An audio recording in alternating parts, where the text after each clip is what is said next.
La vie, parfois, elle envoie des sacrées épreuves. Mais, et si le plus gros obstacle, ce n'était pas l'épreuve en soi, mais la façon dont on y réagit?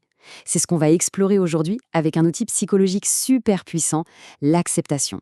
Bon, qu'un événement douloureux fasse mal, c'est une évidence. Mais, est-ce que ça n'arrive jamais d'avoir cette impression étrange que la douleur frappe 2 fois? C'est pile ça, le cœur du problème qu'on va décortiquer. Alors, cette double peine, elle a un nom. Les psychologues appellent ça la seconde souffrance. D'un côté, il y a la douleur de l'épreuve, la douleur brute, inévitable. Et de l'autre, il y a cette deuxième couche, celle qu'on s'inflige sans s'en rendre compte. Et c'est là qu'on touche au point crucial. La première souffrance, elle nous tombe dessus. Elle vient de l'extérieur. Ça peut être une perte, un échec, bref, on n'y peut souvent rien. Mais la seconde, elle est différente. Elle vient de nous. Elle naît de cette bataille interne, de ce refus acharné d'admettre une réalité qui est déjà là. Ce genre de pensée, ce petit moulin qui tourne dans la tête. Ça n'aurait jamais dû se passer comme ça, mais pourquoi moi? C'est impossible, je ne pourrais jamais l'accepter. Ça parle à tout le monde, j'imagine, et c'est une réaction tellement humaine, tellement normale. Le problème, le vrai problème, c'est quand ce dialogue intérieur s'installe pour de bon et devient notre quotidien. Et cette guerre intérieure, qu'est-ce qu'elle est épuisante. C'est un gouffre à énergie, littéralement. Essayer de se battre contre le passé, c'est comme essayer de remonter une cascade à la nage. C'est perdu d'avance. Et pendant ce temps, toute cette énergie, on ne l'a plus pour le présent. La règle est assez simple au fond. C'est très très difficile de guérir d'une blessure qu'on fait semblant de ne pas voir. Ok, donc si l'acceptation est la clé, il faut absolument qu'on soit clair sur ce que ça veut dire. Parce que c'est un mot qui est souvent mal compris, un vrai nid à malentendu. Allez, on va déconstruire tout de suite les plus gros clichés. Attention, soyons très clairs. Accepter, ça ne veut pas dire se soumettre. Ça ne veut pas dire approuver une injustice ou baisser les bras. Ce n'est pas non plus se rouler dans la douleur en disant j'aime ça. Et surtout, mais alors, surtout, ce n'est absolument pas de la faiblesse. En fait, c'est même tout le contraire. On va voir ça. Parce qu'en réalité, l'acceptation, c'est un acte de courage. Un acte de lucidité. C'est un vrai choix. Une décision active et consciente qui peut vraiment tout changer. Alors, la voilà, la définition clé. Et s'il y a un mot à retenir, c'est lucidement. Accepter, c'est juste voir la réalité en face, telle qu'elle est, sans chercher à la déformer. C'est une sorte de pivot stratégique si on veut. On arrête de jeter son énergie par les fenêtres dans un combat inutile contre ce qui a déjà eu lieu. Et c'est là que le petit moulin dans la tête change complètement de disque. On passe du mode résistance, le « pourquoi moi ?», au mode reconnaissance. Et dans cette phrase, le mot magique, c'est « maintenant ». C'est à cet instant précis qu'on reprend le volant. Pas le volant de la machine à remonter le temps, mais le volant de notre présent.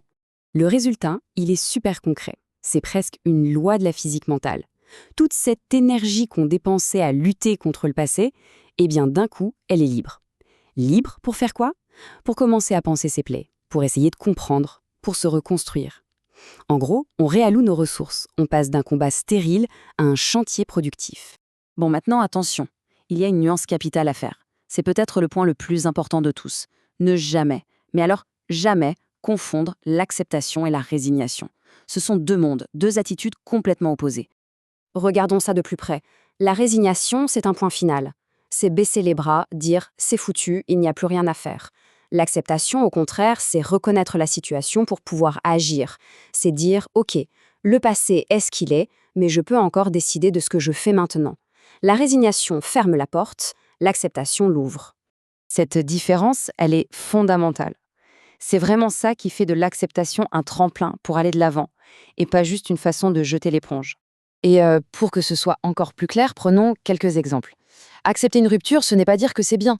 C'est juste le point de départ pour pouvoir se reconstruire. Accepter une perte, c'est ce qui permet au processus de deuil de commencer. Accepter qu'on ait une blessure intérieure, c'est le premier pas pour oser demander de l'aide. À chaque fois, c'est la même chose.